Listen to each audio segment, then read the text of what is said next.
What is going on, everybody? Welcome to Boxing Fanatico Live, episode 83 as we march towards episode 100. Let me go ahead and switch over real quick.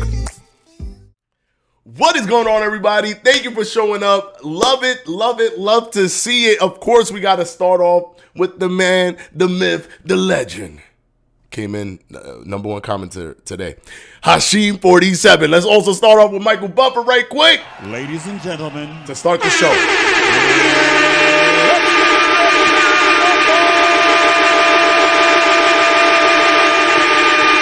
Let's get ready to rumble. All right, hold on. Adrian Domes, what's up, Fanatico? What's good, chat? Prime Box is coming soon. Yes, it is. They have signed the deal with Amazon Prime, which is kind of what we expected. There was talks of Netflix, but what was being reported by Michael Benson was that there was a deal that was close to being finalized with Amazon for the PBC boxing to appear, which it kind of makes sense considering the fact that they already have combat sports on Amazon Prime. They have the other, I think it's One Championship MMA. They already have that on Amazon Prime. So they are clearly open to a boxing, a combat sports programming on their channel. One thing that I love about this is that it'll still allow for pay-per-view purchases via cable and satellite. And I think that is important because a lot of the sales still come from cable and satellite because it's just the easiest, path for a lot of people to buy these pay-per-views instead of going through, for the old heads. Definitely for the old heads, it's easier for them to get these pay-per-views. And there's a lot of old head boxing fans that got to buy it on pay-per-view on TV because they don't know what to do with the apps. That's just the reality of boxing. A lot of old fans in the sport. David Morales, what's going on, brother? Anthony Murchison, what's up, brother? What's up? Love Seed, the single developer. Love Seed Shorty. What's going on, brother? Watching from work. I love to hear it. We ready for this fight Saturday for real. Amazon Prime PBC move was so fire. I'm ready for that. First of all, I'm happy they got a home, bro. I'm happy PBC got a home because we could all ha-ha and he-he's aside. They put on the best boxing this year. There's no, they put on Canelo Jermel. They put on Benavidez, Boo Andre, Plant Benavidez, Crawford Spence. I mean, what else? There was something else they put on. There was another one that they did that was really good too. I can't remember. But they've been putting up crazy fights this year. And, I mean, no one wants the PBC to go away, right? The PBC needs to be here to stay, and I'm glad that they found a home in Amazon Prime. I'm super happy about that. Now, let's talk about Regis Prograis and Devin Haney. Now, I'm not gonna break down because I don't want to get hit with a copyright claim or anything like that. So I'm not gonna put out put up a video or anything like that. But I'm gonna talk about the pros and cons of both of them, and I'll be able to communicate with you guys at the same time. Now, Devin Haney versus Regis Prograis. We're gonna do the official prediction here. Of course, you already know we are on a 12-fight prediction streak, and it's based off of my official predictions, which is the ones that I do normally right before the day of the fight. So Devin Haney, he's the person that is expected to win this fight. The reason is because there's a lot of popularity behind him. Sometimes it's not really because the person is better, but it's simply because the person just has a lot of the wave is behind that fighter, right? If Canelo was to fight Bivol before he fought Bivol, people were gonna say that Canelo was gonna win against Bivol, right? It's not because Canelo's better than Bivol, because Bivol is better than Canelo. It's because it's Canelo fighting Bivol.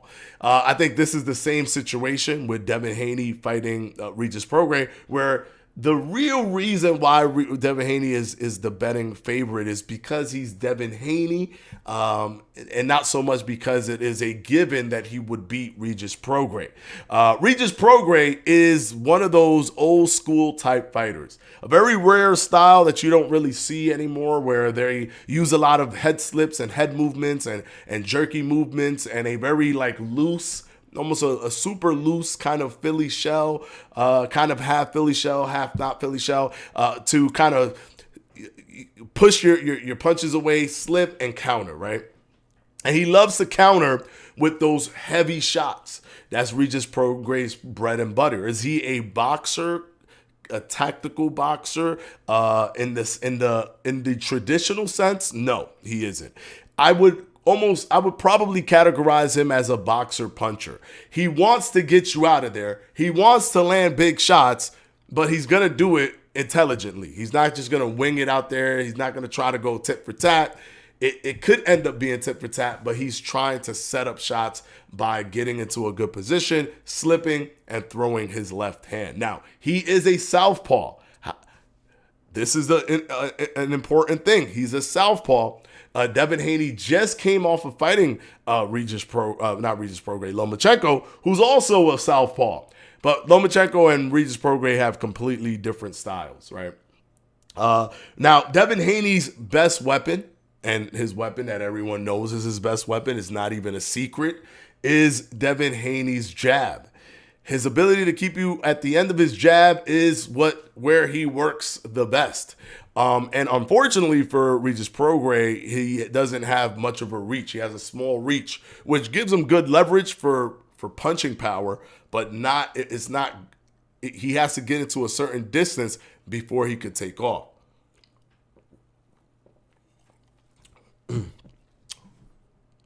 I had to take a little seltzer water real quick. But seltzer waters have so much seltzer in it, just makes you burp. So Regis Prograis, he has to get into a certain range before he can be effective, right? If he's too far away, it's going to be difficult for him to get any offense off. He could also be easily frustrated. We've seen that in his last fight, and we've seen that in the fight with Josh Taylor. He could get easily frustrated if what he wants to do doesn't work. He's one of those people that he doesn't really have other layers to him, but he does what he does very, very well. But I've always said that in boxing, the best asset to have is the ability to adjust. Being really good at one thing is not better than the ability to adjust, because the ability to adjust allows you to basically be like Bruce Lee said, which is be water, right? If you put water into the cup, it becomes the cup. If you put it into a kettle, it becomes the kettle. If you put it into a bowl, I don't know the actual items that he was talking about, but I know that what he's trying to say is that it forms itself to the bowl, and basically that's be an adjustment fighter, right? Adjust to the moment, adjust to the situation. Do not be rigorous in your combat style. Regis Prograis is rigorous in his combat style.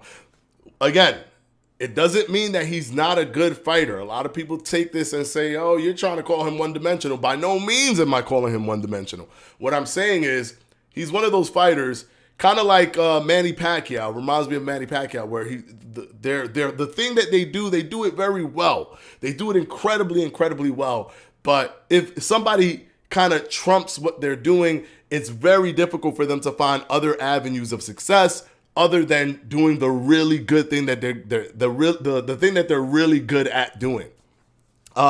Devin Haney, on the other hand, has a slightly more diversity in terms of his ability to adjust to things that are happening. For example, he is a jab fighter. Mainly, he punches. He uses the jab to create his offense, to keep you at bay, and he'll tie you up if you try to get on the inside. But he wasn't able to really do that comfortably with Lomachenko. And what did he do? He applied a body shot strategy that actually helped give him the fight. Now, that fight was controversial. Personally, I think that Lomachenko won the fight, but it is a very close fight. So if somebody said that Devin Haney won it, I wouldn't argue that that was a robbery. I would say I could easily see how that could happen because it was such a close fight. But it showed that there was versatility with Devin Haney. He's also not been hurt much. And considering the fact that Devin Haney is going to move up to the 147-pound division right after this fight, it brings into question how weight drained was this man really? So when he was rocked by, Jorge Linares, now it makes a little bit more sense. Maybe he was rocked because he literally was drained of energy. He had no energy because he's killing himself in the 135 division. But now he's moving up to 140 and then 147. That, to me, that quick hop, skip, and a jump into another weight division kind of shows me that he was really, really drained at 135. So he's resilient. He took the shots from Lomachenko. He took the shots from Jojo Diaz. And I would say that Jojo Diaz is a really good tactical kind of aggressive fighter. And he was able to control Jojo Diaz to the best of his ability. Did he do amazing? No, but he did well enough. And Jojo Diaz was always one of those guys that he could upset the apple cart. He's an upset the apple cart kind of guy. Kind of like what Regis Prograis is. So understanding both of their strengths and their weaknesses, I would officially predict, which should not be a surprise to anyone. But of course, I don't predict just because somebody's the favorite. I've predicted people that weren't the favorites to win, and they did win based off of the styles matchup. But I want people to understand that the reason that Devin Haney is the betting favorite is because of his position in the boxing zeitgeist, because people know Devin Haney more. He has a narrative built behind him where there's potential fights down the line, and because of that, people are picking him to win against Regis Prograis. I just don't want people to pick people just based off of that, or think that people are leaning towards that towards a certain fighter based off of like not necessarily their skills or the way they fight, but because they're more known, right? That's how you fall into traps of thinking somebody like Canelo could beat a Bivol when Bivol, is better than Canelo, clearly better than Canelo. All right, so but with that being said, because of their pros and cons, I'm going to go ahead and say that not Regis Prograis, Devin Haney will win against Regis Prograis. I am not expecting him to knock out Regis Prograis. I'm expecting him to go to a decision. Now, it is not easy. This is also why I preface this by saying that, sure, he's the betting favorite, and that's why people are picking him. But it is not easy by any stretch of the imagination, because Regis Prograis is crafty, and he could slip and get a punch in. He could do all that stuff. He could be really, really crafty, and because he's a lefty fighter, it's going to be a little bit more difficult for Devin Haney to fight a Regis Prograis who, since he's orthodox, he sees lefties less than a lefty sees orthodox fighters. So Regis Prograis will be more at home fighting an orthodox fighter, while Devin Haney's going to have to kind of get more in the groove. But one of the benefits that Devin Haney has is he fought one of the best lefties in the sport right now, right before this fight. So he's good to go in that respect. So I'm expecting that he will win this fight, but if he can get caught, and he has to be very, very careful. The one thing that is negative for Regis Prograis is he loves those one-shot bombs, right? He likes to admire his work a little bit too much. And if he doesn't put combinations together, it's going to be difficult, because Devin Haney is really good at tying up. He's really good at diffusing your offense. And if you're not making it uncomfortable for him with combinations, which Regis has shown that he can do, but just doesn't like to do. If he doesn't do that consistently, it's going to be a difficult task for Regis Prograis to win, considering the reach advantage and all of that stuff that Devin Haney will have against Regis Prograis. So that is my official prediction. Let's see if we make it to 13 predicted fights in a row. Heck, man, we can make it a 20, which will be insane. That would be amazing. But right now, we're sitting at a astronomical 12 fights in a row. Something that you just don't see from other content creators, because most content creators, again, they don't predict with their head, with their minds. They predict with their hearts, right? They're either team this or team that, and they're really not predicting. They're just putting out positive affirmations for the fighters that they want to win, which makes it harder for them to be accurate as Boxer Fanatico is. Because me, I don't do that. All right, let's see what you guys are saying. I absolutely can't wait for this fight. Couldn't get a ticket yet because I had to handle responsibilities, but gonna be fight of the year. Couldn't get a ticket yet. Oh, wait, were you going to go to the fight?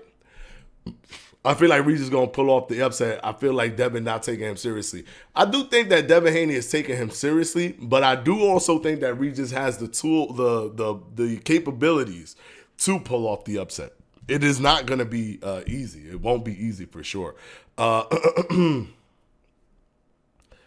All right. Devin fighting Regis with 8-ounce gloves. He's crazy. I got Regis 9-round KO. Usually they do 8 ounces, either 8 ounce or 12 or 10 ounce. That's roughly around what they normally do. Haney gonna take him seriously. He's probably gonna have another performance like the Kambosos fight. Whoa! I don't think it's gonna be a Kambosos fight. Kambosos is very, very limited in his offense and his defense. I think it's gonna be a little bit more tactical than the Kambosos fight for sure. Regis Prograis is crafty in there. He has really good reaction and really good head movement. And he's a little bit different. He's a little bit different than other fighters. That's an advantageous thing to have because most people are textbook. So Regis is used to kind of the Devin Haney style, while Devin Haney it's a little bit more jarring for him to deal with a Regis Prograis who kind of fights like the old school guys, kind of like this, he does all of this and stuff, has this hand kind of smacking down your jabs and your attacks and coming in, slipping, coming in with punches. That's how Regis Prograis fights. So Regis Prograis has this like very unorthodox, very unusual style that can work for him when he goes against a person who has a textbook style like Devin Haney, because he's used to the textbook styles, while Devin Haney is obviously not going to be used to that Regis Prograis style. Now, he can have people in sparring session try to mimic him, but mimicking him in a sparring session with low stakes is not the same as the guy who does it, who's been doing it to great success in his career, a good amateur career and good professional career.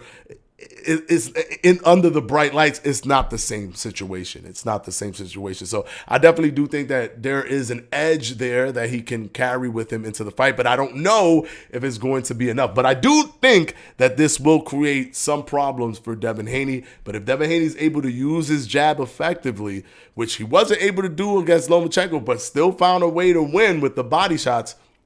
But if he could use the jab effectively because of the body kind of the body benefits that he has in terms of the reach and all that stuff, then he will, eventually come out on top and win with a decision win.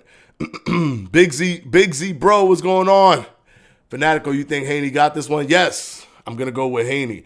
Sound like Ryan Garcia. I don't know what that means. I'm pretty sure I don't sound like Ryan Garcia. What it do, Fanatico? What's going on? David Montez, what's up, brother? What's up?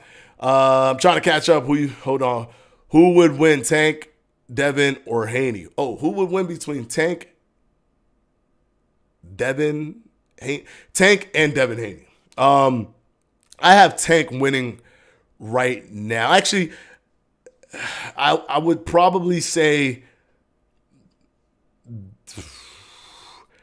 that Devin Haney has the edge. And the reason that I will give Devin Haney the edge is because of his level of competition.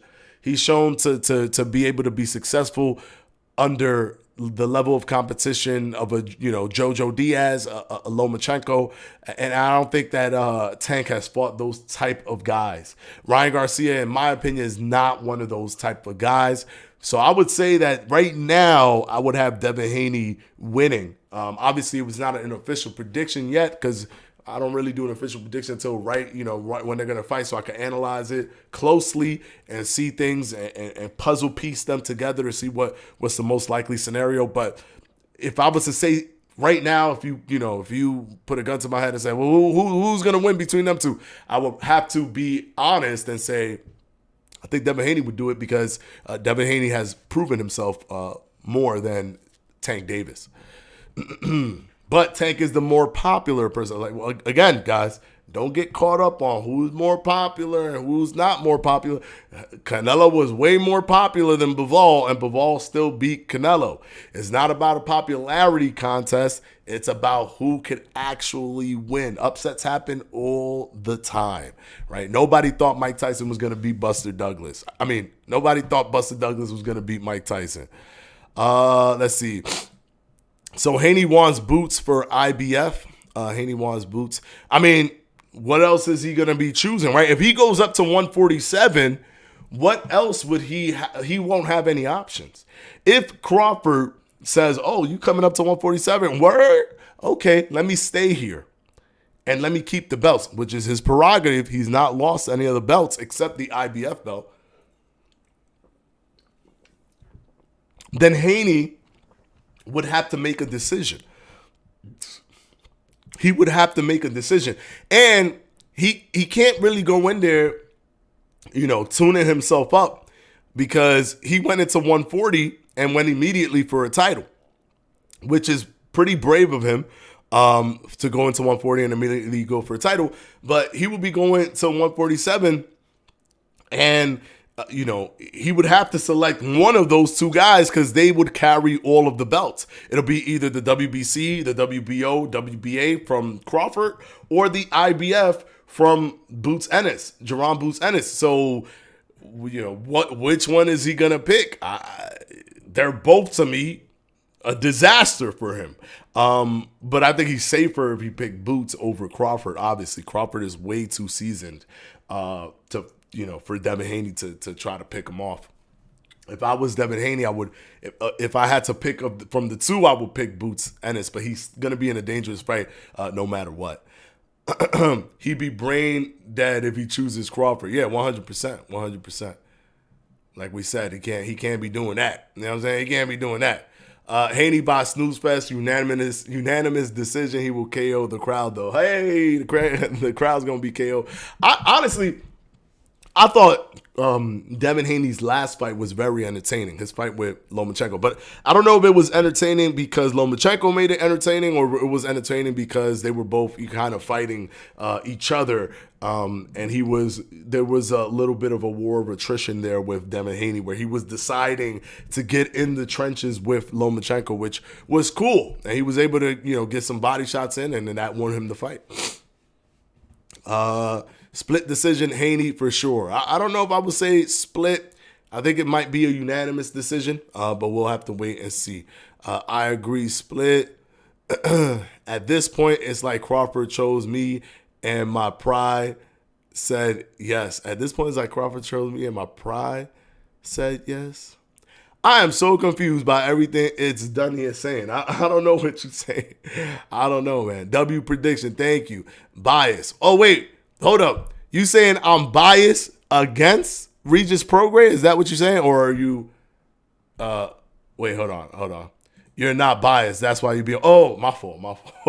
I thought you was just saying biased. Got you. You're not biased. That's why you be. Yeah, exactly. I mean, obviously, one of the reasons why you get a prediction right is understanding what's going on with the fight, being able to predict other fights in the past accurately, right? Which I've predicted fights for years. Even since I was a kid, I would predict fights accurately when it came to boxing. But another element to that is also detaching yourself from, that kind of this thing where you're almost creating, you're putting that that fighter is like a piece of your identity or personality, right? Where you're almost defending that fighter is almost like you're defending yourself. If you're in that mindset, it's going to be really hard for you not to, even if you don't want to do it, even if you're not consciously doing it, you're going to accentuate all of their positives. You're going to minimize all of their negatives, and it's going to kind of give you a warped sense of reality as to how good they actually are. They might not be that good, but to you, they're very, very, very good. That's one of the reasons why, people were shocked to see Spence get beat up so badly by, Terrence Crawford, right? A lot of people were like, I've never, even, the person I was watching the fight with, sitting right next to me on the couch, he's like, I've never seen, I never could picture Errol Spence getting beat up like this. Like, this has never been a thing that I've ever seen or ever expected to ever see. And a lot of people echoed that sentiment when we went onto social media. So much so that people don't believe that he was himself there, right? People think there's no way he could look like that, because I could never imagine him like that. He must have had some sort of an issue. He must have had some sort of injury. He was probably tired. He was probably weight drained. Something. He was smoking weed. Something was afoot. Because he doesn't look like that, right? It's this cognitive dissonance to actual reality, where it hits you in a way where you're not expecting it, because you've created this like you've manifested mentally this like really good fight. Really their fault, right? They're just so personally attached to those fighters, but because of that creates this disillusion and higher chances of them getting predictions wrong. It creates a disillusion and a higher chance of them getting predictions wrong. And that's why we get predictions right here. It's a combination of both of those things. Me not being biased towards fighters. I might like a fighter, but I'm going to use data, which would be CompuBox records, like punch records, punch stats, as well as video footage analysis, to make sure that I create the best, most accurate analysis of the fight, period. And that's just, that's how I do it. Plus, I'm detached from, caring about if I like the fighter, if I don't like the fighter. Of course, I'm going to have favorite fighters, but I'm not going to use that as a way to just trick myself to believe that this fighter could beat, everybody, no matter what. Do you have anyone being knocked down? I think if anyone was to be able to be knocked down, I think it would probably be Devin Haney. Regis Prograis hits hard, man. He hits really hard, and he's good at setting up his shots off the slips to hit hard. So don't be surprised if we get a slip and a really strong overhand left that lands flush and rocks Devin Haney. Even if it doesn't drop him, maybe rocks him.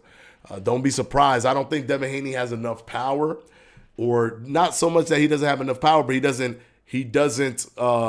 put himself in such a vulnerable position. And to throw powerful shots, there's a level of commitment that you have to be willing to take to make those shots impactful. And I don't think Devin Haney wants to put himself in that level of commitment.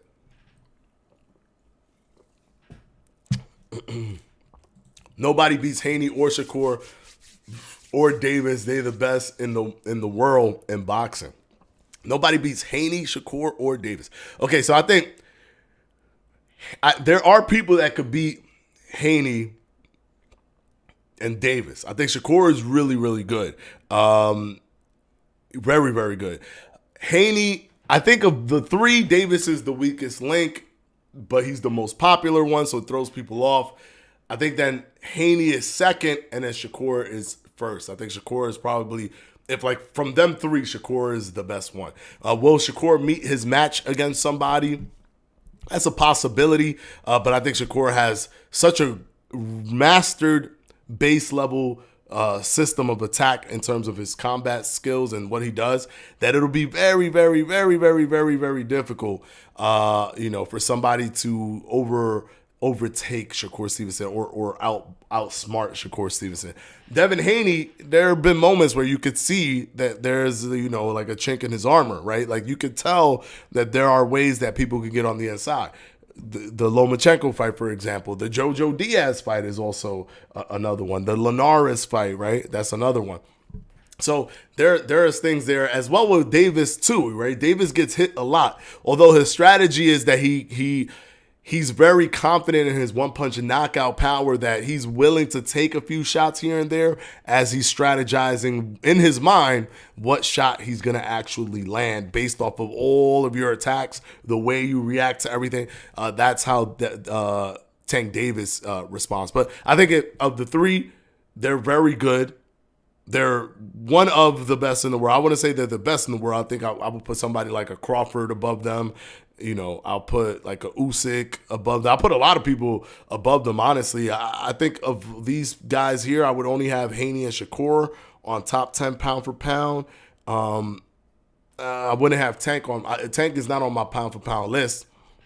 So, there's still much more to be seen between these guys, but I would love if they stepped up their competition. If they stepped up their competition, then we could get a better understanding of how good they really are. We won't really know until they do that. Regis is a lot more athletic than Kambosos and more power. Yes, I 100% agree. More athletic, quicker, better reaction skills, and probably a lot more power than Kambosos, to be honest. Kambosos versus Haney was just an embarrassment to Kambosos, to be honest.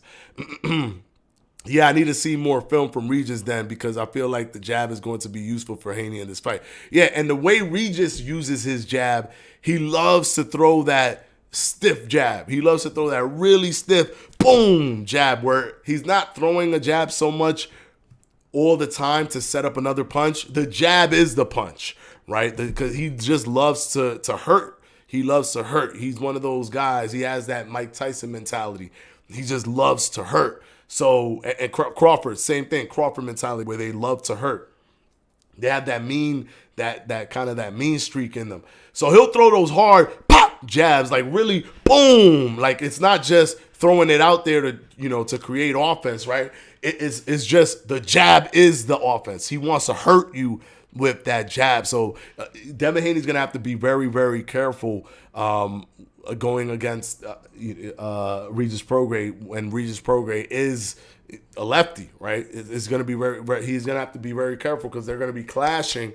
And if he could get into a good position, if he could get really close on the inside and he could shoot that jab off of a good angle, it's going to be tough. It's going to be very, very, very, very, very tough. I wonder how this fight is going to play out. The style matchup is interesting. I think there might be a knockdown in this fight and how Devin looks on the scale. I don't know who might fall first. I don't think Devin has enough power to knock Regis Prograis down, to be honest, to be quite honest. See, that's what I'm seeing from Haney, but I'm biased. See, that's what I'm seeing from Haney, but I'm biased. Wait, yeah, I need to see more from. I feel like the jab's gonna be useful. Okay, yeah. Nah, but I mean, it's understandable because that's his claim to fame, right? That's his claim to becoming undisputed. Heck, I mean, he was jabbing the crap out of Kambosos to become undisputed. I think where he didn't really use his jab super efficiently was against Lomachenko, but he showed versatility. He showed his ability to adjust and do something different and go for the body. And that's what he did against Lomachenko. So I see that if things go a little haywire, I've not seen Regis being able to change his style, right? He wants to win in his style. He wants to make sure that he overwhelms you with his style and that he overcomes anything that you're trying to do with his style. But there's a lot of people that can completely shut that style down. And it's been shut down before, right? It's been shut down by Josh Taylor. And even the fight that he just had, it was somewhat shut down where the person didn't really give him an opportunity to take off, right? He kind of needs you to be right there. He doesn't really want you to move too much. And Devin Haney's good on the back foot. So it's going to be a tough thing for Regis Prograis. I think that Devin Haney's is going to be able to not only beat him, but kind of create some frustration there, which makes it might maybe look a little bit easier down the stretch of the fight at the stretch of the fight at the end of it. The issue is that at 140 the belts are being held hostage by Lopez and Rolly, so 147 doesn't seem too far fetched. But what's held hostage? Because he could just fight Teofimo Lopez, or he could just fight Rolly Romero. So it's not really being held hostage. They just won it. Teofimo Lopez just won the belt, and Rolly just won the belt. Honestly, I think that if he fought Lopez and Rolly, he would have a better chance beating Lopez and Rolly at 140 than he does beating a Terrence Crawford or a Boots Ennis at 147, their comfortable weight. I think that I think he'll be too little for 147, to be quite honest. I really do think he's not going to be as efficient at 147. He might be a little bit too small. Excuse me.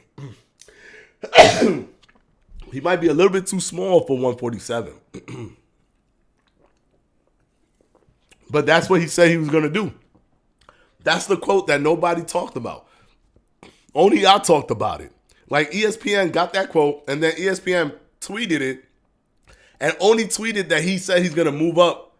No, and only tweeted that he was going to vacate his title as if that was the story. Oh, he's vacating all of his titles. He's no longer undisputed anyways, right? He's a champion in recess or whatever. He's not undisputed. He lost the WBC belt, so he doesn't, to me, that wasn't the story. The story that they should have tweeted that no one was really talking about. I didn't see no content creators talk about it. I didn't see nobody post on Twitter except me, is that he's moving to 147 to fight for a world title, where only two people, Boots and Terrence Crawford, hold a world title. So, what are we talking about? Is he going up to fight Boots and Crawford right after this fight? Because it's right after this fight. If he wins this fight, that is what he's going to do. 50-50 fights are always entertaining. Yes, I love me some 50-50 fights. Love me some 50-50 fights. Honestly, this fight, that's why I want to see Canelo versus Benavidez. Honestly, this fight is a war with my Cali family rooting for Haney and my Louisiana family rooting for Prograis. Might be fight of the year. Let's see. I mean, Devin Haney doesn't really put up fight of the year stuff, but Regis Prograis, he got the style to put up a fight of the year. So if he pushes Haney to fight and it becomes a war of attrition, if it becomes one of those type of dirty wars, I think that Regis Prograis will have the upper hand in that situation. I don't think that it will be in the best interest for Devin Haney to get into a scrap like that, as entertaining as it would be for the fans. I was saying Crawford is so good, he would be the one to choose who he fight, and the other guy would say yes because of his pride. Oh, gotcha. I mean, right now, Crawford is still chasing that Canelo fight. I don't know how that's going to work. I saw a lot of people say, Amazon got a great deal because now they got the two Canelo fights.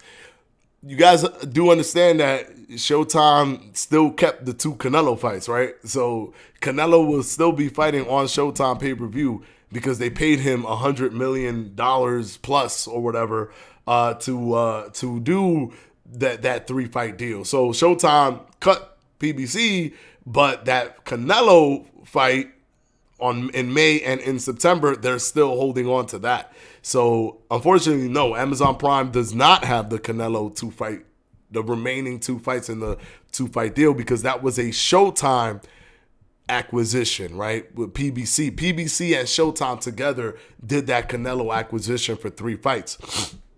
And Showtime said, yeah, we'll cut PBC, but we still want this Canelo fight. We still want Canelo for May and September. So he's going to close out with us. So they're still going to hold on to that Canelo fight. So unfortunately, that would have been amazing for Amazon to have the Canelo fight. But let's see what they do. They can still, PBC got the guys, man. They still got Tank. Tank is, if not the cash cow, he's the second cash cow. So he's right there. Either on the tail of Canelo or ahead of Canelo. We won't know until he fights somebody of note. If he fights Teofimo Lopez next, he could get a big number. I think he could get a big pay-per-view number, but we're going to have to wait and see. We're going to have to wait and see. He's supposed to open it up for Amazon Prime.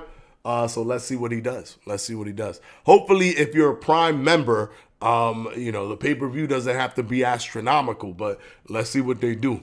Because the pay-per-view model they have not found a better model than pay-per-view yet. DAZN tried it with the subscription model, which is super expensive, $20. But hey, man, I'm a boxing fan, so I'm going to pay it. But it is expensive when you think about other things that provides way more value in terms of entertainment. Like a Netflix is nowhere close or not, $20. But then they also charge you for pay-per-view. So clearly the whole DAZN model doesn't work. It doesn't work well because they still have to dip their hands into pay-per-views. I'm hoping that somebody could figure out a way to, put fights together and do all these things and pay the fighters, but not have to make it pay-per-view all the time. I think that would, change the game tremendously. But right now we're still in the whole pay-per-view model being the thing that's the barometer for who's a star and who's not a star. And I don't see that changing anytime soon. A little slip and rip. Yeah, that's what we're going to see from Regis Prograis. Could see a late stoppage by Haney because his jab will be popping all night. Regis gets hit a lot and he got dropped by a jab. Haney going to be there all night to watch a movie. Regis' footwork will fail. Well, I don't think Regis has good footwork either. I think he has decent footwork, but he does a lot of mistakes with his footwork, which can lend to him being dropped by a jab. But I don't think Haney has that super powerful umph in his punches the way Regis does, which is good because we want that styles clash, right? Because it creates a situation where Haney has to deal with and a situation where Regis Prograis has to deal with. So I just don't see Haney dropping Regis Prograis, but I do see Haney outboxing Regis Prograis. Devin the Dream Haney because he puts viewers to sleep. But his last fight was entertaining. I don't understand. So was his fight with Kambosos. His fight with Kambosos, the first one, the second one, and his Lomachenko fight was entertaining. Did y'all not think it was entertaining? I thought it was entertaining. Tio and Rolly won't fight Haney. But they haven't said that they wouldn't. I think Tio wanted to fight Haney, but Haney asked for the WBA title, I believe. He asked to fight for the WBA title, or is it the WBO title? Whichever one. Which is the one that Tio has? Well, whatever one that Tio has, he requested for that one because Tio was going to retire, and then Teofimo decided to not retire and said, okay, if you want this belt, you got to fight me. And then Devin Haney decided to fight Regis Prograis. So I don't think that Tio doesn't want to fight Devin Haney. And I don't think that Rolly wouldn't want to fight Devin Haney. I mean, Rolly fought Tank. If he's willing to fight Tank, what will make him not want to fight a Devin Haney who's not really going to be there to knock him out while he could work on, being the aggressor in that fight? I think both of those guys would benefit or would want to fight a Devin Haney. Why not? There's not much to lose, and there's a lot more to gain by fighting. For Rolly, for example, fighting a Devin Haney, he could get a lot of popularity off of that. I do know that Rolly wants to get the Ryan Garcia fight. That makes a little bit more sense for him right now. But for Teofimo, I don't see any reason why he wouldn't want to fight Haney. Haney doesn't pose any power threat to Teofimo, and Teofimo is highly skilled. I think that's a fight where, he could prove himself even further, and he's a guy that just wants to prove himself. So I don't know, man. I can't see how he is not wanting to fight them. In my opinion, looks like he's moving in a way where he's willing to fight Devin Haney. But Devin Haney doesn't want to stay in the division. He doesn't want to become undisputed. He just wants to move up. He only wanted to be undisputed one time. According to the interview that they recently did with him, he stated that he doesn't need to become undisputed at 140 because he already did it at 135. So he's just trying to be multi-divisional champion, which is taking it back to the early 2000s when that was, that was the goal, right? Back then, it wasn't to be undisputed. Back then, it was to be multi-divisional champion, which is what, Floyd Mayweather did and Oscar De La Hoya. That was the cool thing back then. If you were like, how many divisions have you conquered, right? And the king of doing that was Manny Pacquiao, where he did 8 divisions. So conquering multiple divisions, being world champion in multiple divisions was the cool thing back then. Now the cool thing is being undisputed. And obviously trying to be undisputed in multiple divisions is the cool thing. Although that's a much harder task, right? Because you got to collect all the belts. It's easier when you could beat one guy for it, which is what Devin Haney was able to do with Kambosos. But now at 140, he has to literally go and collect them all. So I think he doesn't really want to do that.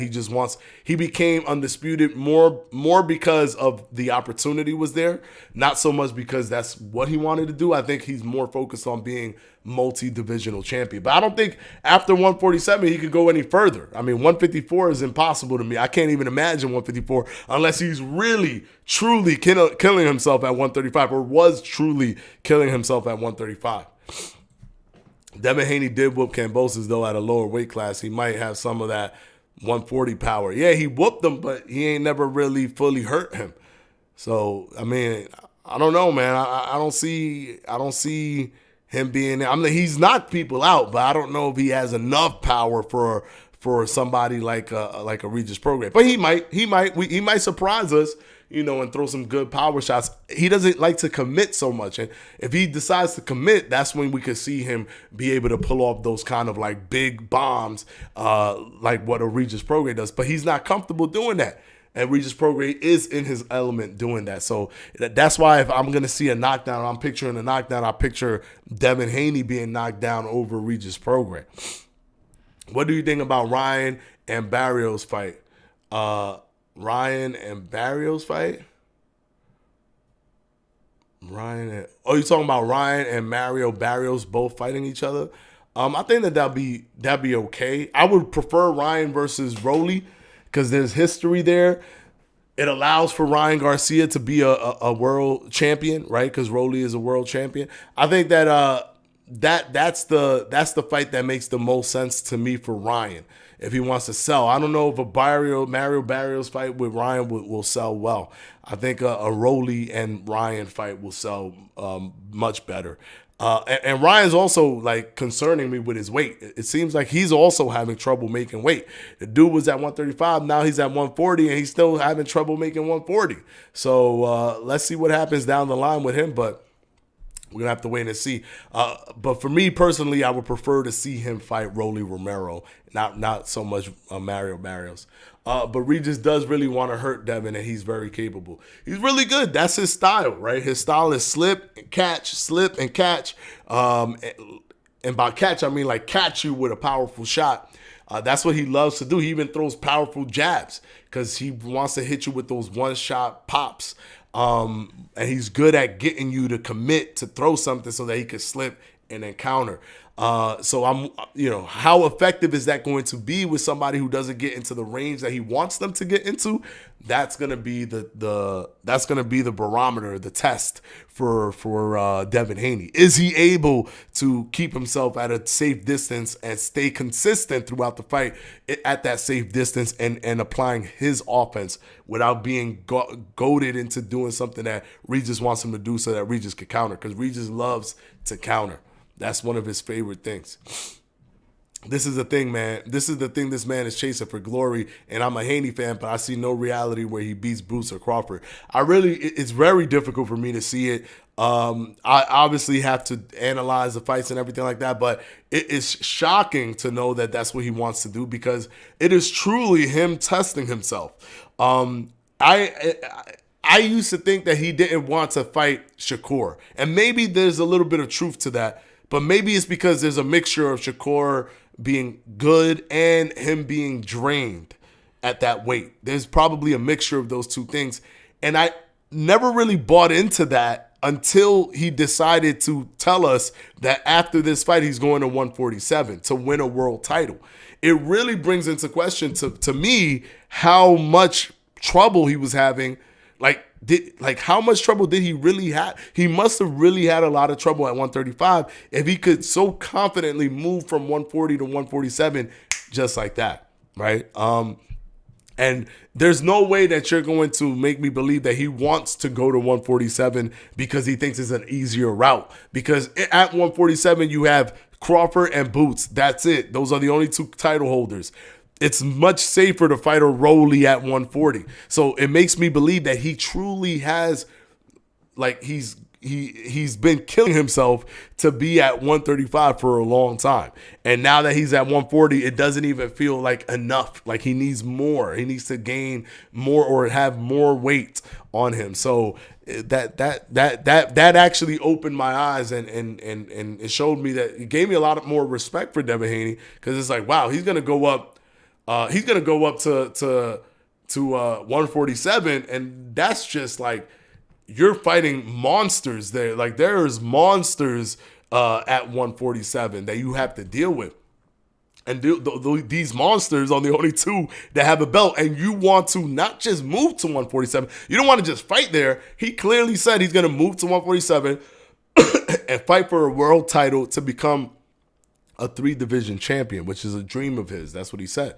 So, man, kudos to him, man. He really showed me that he's trying to go for great. He really is trying to go for greatness, right? He's trying to really test himself. Interesting. I did not know that about Canelo and Showtime. So Tank will probably open up the first prime card. Yes.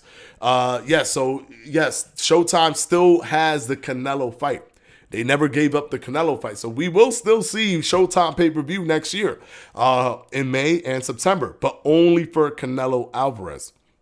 So Showtime pay-per-view is not fully is done by all technical, by all the technicalities. There is no more Showtime pay-per-view. However, because of the technicality of Canelo being signed by Showtime and the PBC, I guess they didn't want to wait to cancel Showtime, just to, wait a whole another year. They wanted to do it now, and they cut their losses, and it's not going to be that taxing for them to just do 2 Canelo fights, because they're going to generate some good revenue, especially, which now brings into question, they're probably pushing for the best fights possible so that Canelo, fight could generate the most revenue possible. And in my opinion, there's no other fight. There's no other fight other than a Benavidez and a Crawford. So hopefully they get him in the ring with a Benavidez or a Crawford.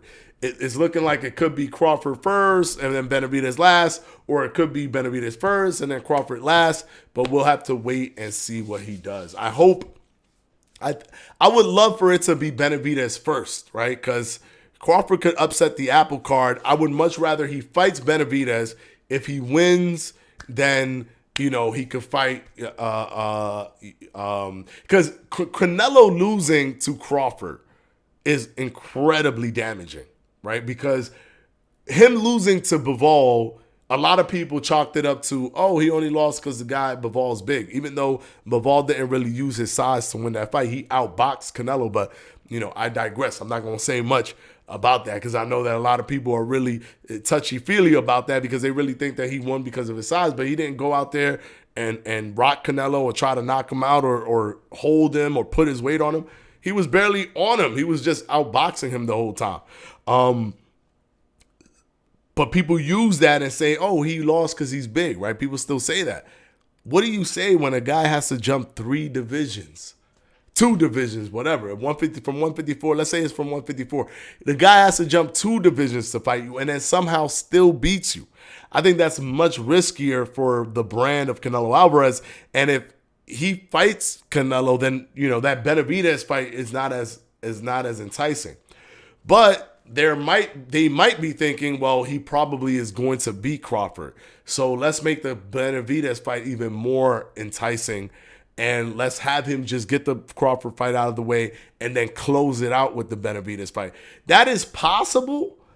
I just don't think that they should be as confident as they are that Crawford would lose to Canelo Alvarez if they were to fight. That's all I'm saying. And if Canelo loses to Benavidez, he could, in theory, still fight Crawford and still make that fight make sense. Right? Because it's like, okay, cool. He lost to a Benavidez, a big guy in the division, whatever. hopefully they could get a rematch or whatever. But if he was to say, okay, before the rematch, I'm gonna fight Crawford, people would still watch that fight because they're like, oh, this is a different. Like now, it makes it like a closer fight where Crawford has a chance to win in the public eye because he's a smaller guy. Right now, people are like, oh, he has no chance. He's so small. Canelo loses to Benavidez, it brings his stock down a little bit more, and then they're like, okay, now this is a viable fight. This is a possible real fight that could, be a good back and forth. So it could sell the Crawford fight. Canelo beating Benavidez or losing to Benavidez could help sell the Crawford fight. Canelo losing to Crawford will completely damage the Benavidez fight. I hope that makes sense. I'm not saying that he would lose to Crawford or that he would lose to Benavidez. I'm just saying if you're trying to roll the dice in your favor, the safest thing to do is to bank out on the Canelo-Benavidez fight in May. If he loses, you could still have him fight Crawford, and that still makes logical sense to the viewing public. But if he fights Crawford, loses to Crawford, it doesn't make logical sense to the viewing public to see Canelo fight David Benavidez, right? So you could have both of you could make sure you have two branching storylines that make sense for the viewing public if you have him fight Benavidez first in May. So that's why I think he should fight Benavidez first in May. If not, like if Crawford beats Canelo in May, let's say that happens. People are going to want Crawford to fight Benavidez. They're not going to want Canelo to fight Benavidez. The luster for that fight will be gone. I think that they need to cash that out in May and not play around anymore. Because if they don't cash it out in May, Benavidez might fight somebody else. And who knows what could happen. He could lose to that other person that he fights. And then what? The luster will be gone even in that respect. So the more they do all this kind of finessing stuff, the more dangerous it becomes, where one of those two people could lose or something catastrophic could happen, and the price for that fight will go down tremendously. I think the iron is hot right now. Benavidez had an explosive win against Boom Boom Andre.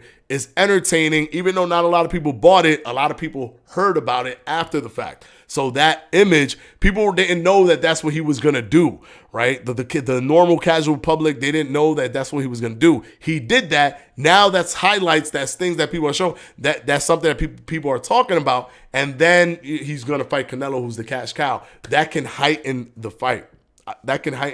Because Benavidez would be Canelo's dance partner. And look what Canelo was able to do against Jermell. He was able to do 700 and something thousand pay-per-views. He could do 1 million, in my opinion, if he fights Benavidez. All right, let's see what you guys are saying. Let me skip down a little bit.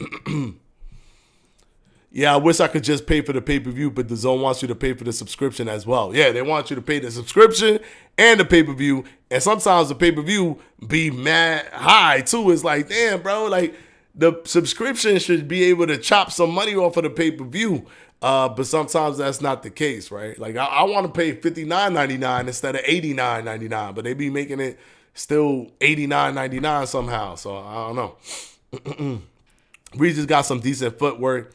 I'm voting on Regis for this fight.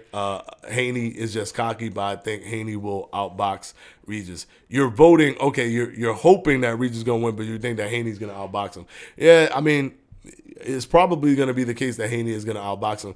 Regis has okay footwork. He has okay footwork, but he does make a lot of mistakes with his feet when he's trying to get on the inside or when he's trying to circle out or when he's trying to move and angle. He does create a lot of mistakes. There are mistakes there that he could get in trouble for, especially with somebody like a Devin Haney who's smart.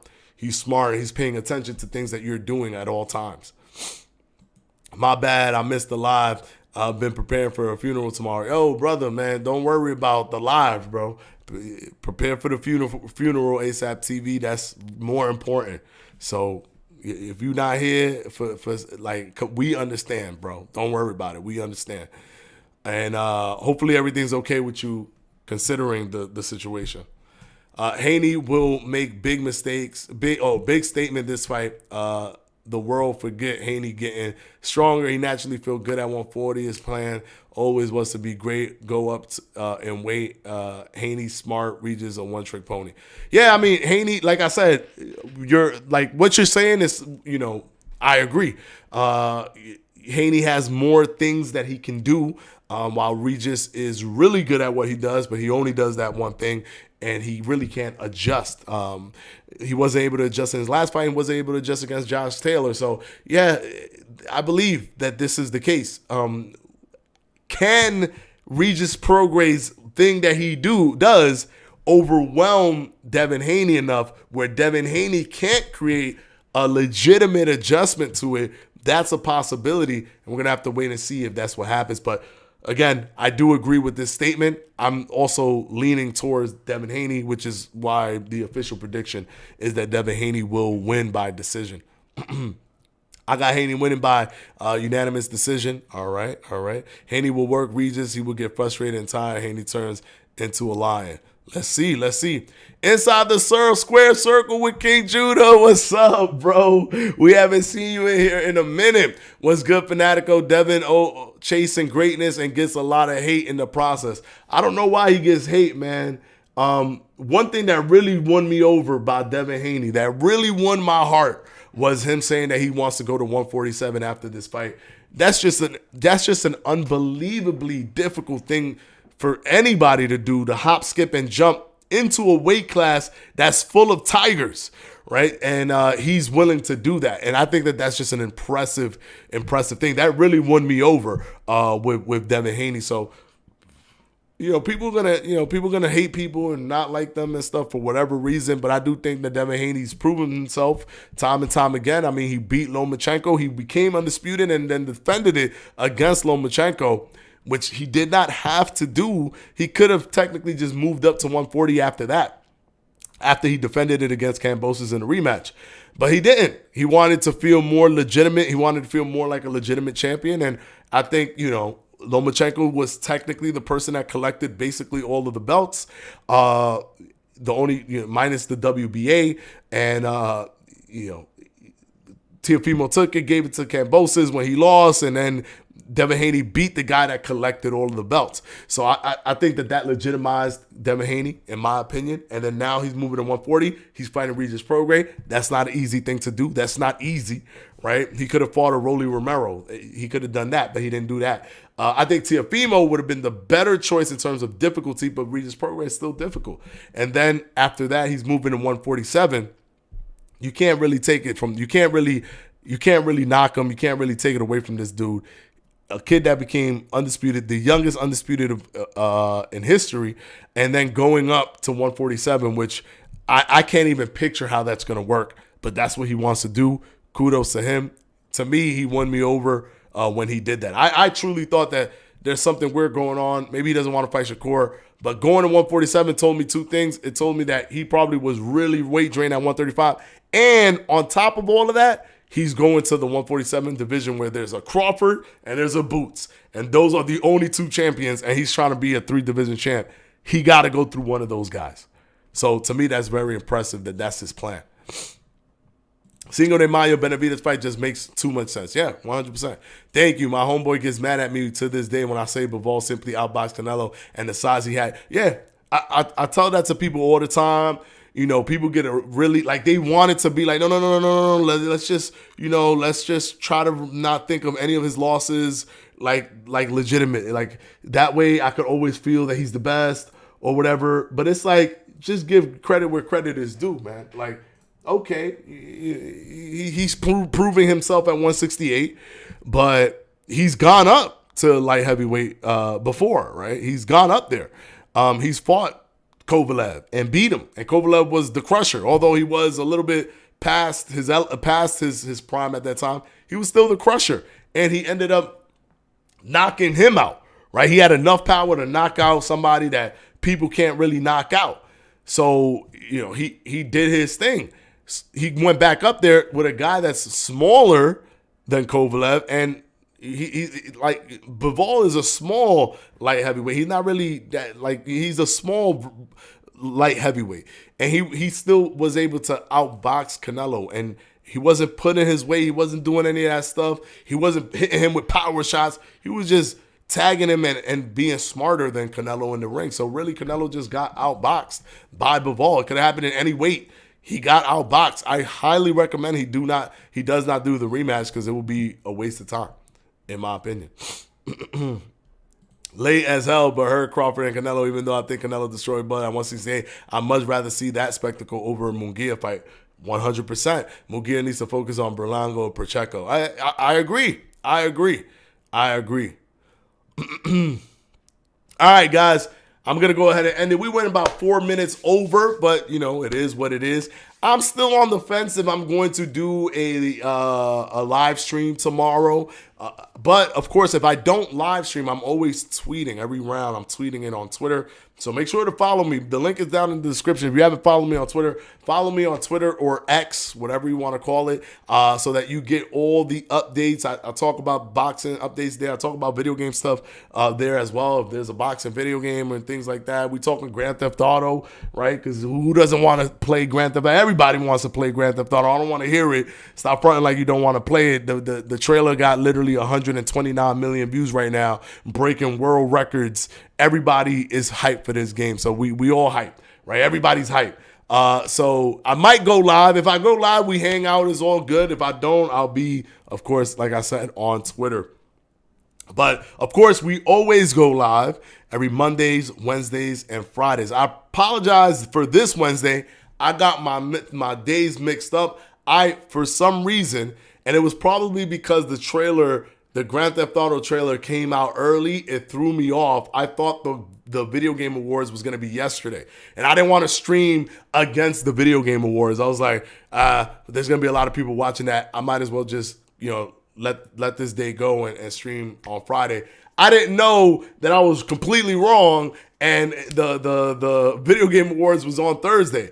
So I apologize for that. I could have probably went live, but it would have been too late. I would have had to set everything up and it would have been a little bit of a disaster anyway. So, and I already posted that I wasn't, so I just said, screw it, I'll be live on Friday. But I do apologize. But of course, with barring no crazy situation, we are live every Mondays, Wednesdays, and Fridays, 7 p.m. Eastern Time to 8 p.m. Eastern Time. We will see you, if not tomorrow, on Monday.